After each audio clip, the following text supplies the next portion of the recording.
Good evening, folks. This is Dr. Paul. Thank you very much for tuning to my channel today. Today, I want to talk about this Ebola virus. And as you know, Ebola is everywhere in the news and the television, and people are gripped by the fear. And I want to talk a few minutes about this. And the world has known so many epidemics, the plague wreaking havoc and smallpox wreaking havoc. And you might have heard about the plague, the Justinian plague that wreaked havoc throughout the Byzantine Empire back in 6th century, the bubonic plague. In 14th century, the Black Death, and it destroyed so many people in Europe. So the Justinian plague in the 6th century and in 13th century, the Black Plague. These are the natural disasters, and this is a natural disaster we are seeing right now. And it brings these natural disasters, they bring the worst and the best from us. And I was reading a book recently about Galen, and Galen, he had a first-hand experience with the plague that wreaked havoc in 166 AD in Rome. And the Rome was evacuated. There were dead bodies all over the place. And you see the strongest, the mightiest empire of Rome was just shaking because of this plague. And the Galen, the most brilliant physician he was, and he was from Pergamon, living in Rome at that time. And everybody was reading his books. For the next 1,000 years, his books would rule the medical science. And Galen said, let them die. I don't have to take care of these people. And he returns back to Pergamon. So these natural disasters they just strain the physicians. It's a question of their ethics. Are you going to stay and see these people? Are you going back to home to save your own life? And we are seeing the same thing here. Many people are becoming heroes, going to Liberia and Dallas and fighting this disease. On the other hand, many people are running away. Many doctors, nurses, and other staff are running away, while other staff are standing there. So the natural disasters are a test of our nature, our human nature. It brings the worst or the best from us. And now let me say a few things about the Ebola. I'm not going to rush you because it's an important topic. I am going to slow. Back in 1976, there are several hemorrhagic fever deaths in Zaire and Sudan. And people wondered, where are these deaths coming from? And many people thought Marburg virus came back. But this virus has antigens that is different from Marburg virus. And it called Ebola. So the first attack was 1976, so 38 years ago. And Ebola has been coming up in different forms, even from monkeys from Philippines. When they were brought to United States, there was an Ebola-like virus, and it's called resistant strain of Ebola virus. And the reservoirs could be monkeys. Now the question is, why is Ebola so deadly? Why is it so deadly? The answer, folks, is like these viruses, they cause fulminant lethal hemorrhagic disease with shock in humans. That is the reason. Both Ebola and Marburg virus, they can attack the endothelial cells and cause necrosis. So you're seeing a patient, literally his vascular endothelial cells undergoing necrosis, and no wonder these people sometimes carry like 100% mortality rates. What happens is like these viruses produces glycoproteins, whether secretory or transmembrane, and these glycoproteins, they interact with neutrophils to inhibit early activation of inflammatory response in the patient's body. Like it's like a group of robbers going and destroying the police. They want to rob a village, but first they destroy the police. In the same way, these endothelial cells, they destroy the neutrophils, the policemen of our human body, and then they wreak havoc throughout the system. The incubation period is like 4 to 6 days, And you see, that's so deceptive. That's why, like, a patient can take a flight in Liberia and go to Dallas, and the symptoms just start as he just going out Dallas airport, because the incubation period is like 4 to 6 days. The patient can have a normal flight time.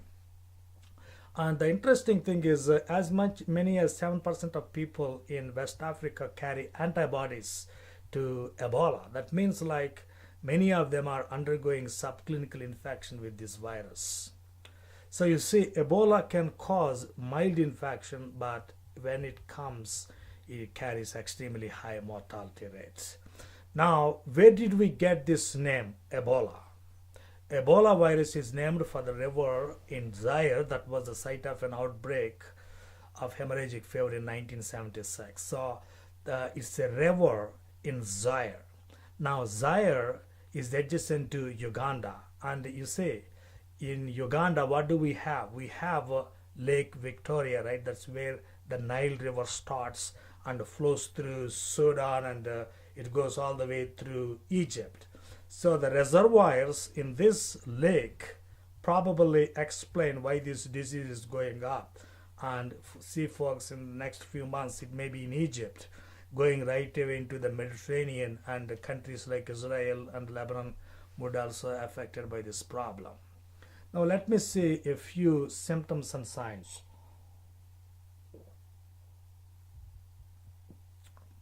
Symptoms and signs, I mean, all viral infections, as you know, causes like vomitings, diarrhea, fever.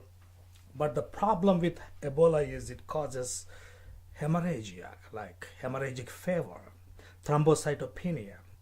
Many times it ends in disseminated intravascular coagulation. That's where the scare comes from. That is the challenge, the biggest challenge.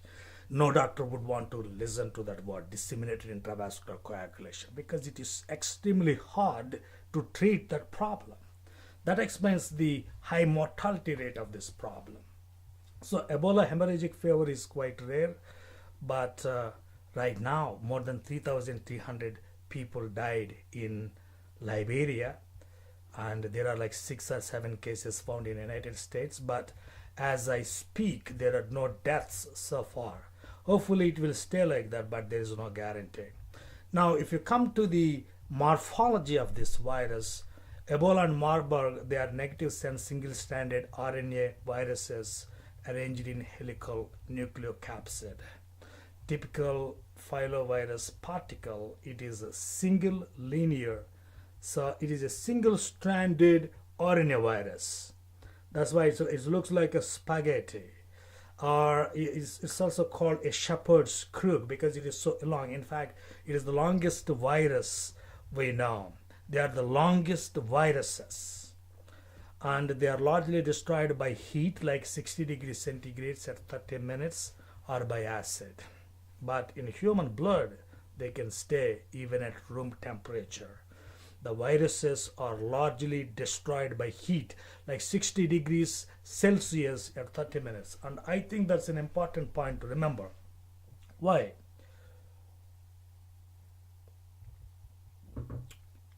You see, that's a very problematic point, especially in the countries like United States or Europe, because as right now we are moving through winter. So if this virus can only be destroyed at 60 degrees Celsius for 30 minutes, imagine this virus is not going to be dead in winter. In winter, when the temperatures go down, this virus is not going to die. And that's a scary thing, folks. And hopefully, and everybody should pray that God will protect humanity from this deadly virus. And but as I said, I just covered the basic points. The mortality is coming from hemorrhagia, the thrombocytopenia, the low platelets, and that's what you need to concentrate. The disseminated intravascular coagulation, that's what you want to prevent. And as I said, these are single-stranded linear viruses, the longest viruses, the Filoviridae family, and they die at 60 degrees Celsius. Higher temperatures are good. The other thing is the transmission, and people who are handling the blood and secretions from these patients should take care of them from contaminating other people, and that's very common. Like that right now, what is happening in Liberia, because in these developing nations they don't have many resources. They have to use the same syringe and needle from patient to patient to patient. They are transmitting that virus from patient to patient because of reusing these syringes and needles. And I remember things like I did my medical school in India, and in our hospital we don't we have to use again and again because our resources are very limited. So as we use these needles and syringes again and again without decontaminating them, without sterilizing them, what happens is like we are transmitting the infection from person to person. And the same with the secretions, the patient's vomits, the patient's excreta, the patient's sweats. All these things will carry the virus from other people. So I carried the basic points, and I'm going to talk like next 5 videos just on Ebola, because Ebola is going to come and it's going to stay here for a while because it's a highly contagious disease, and the whole world became a small globe right now.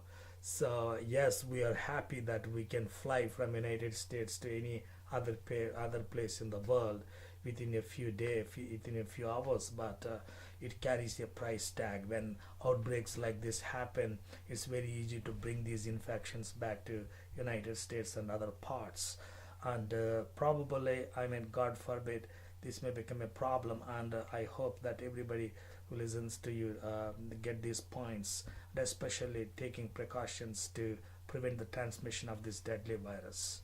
And I will talk to you again next video. Thank you very much. Subscribe to my videos, and also visit our website at www.drpaul.org. Thank you very much. Have a nice day.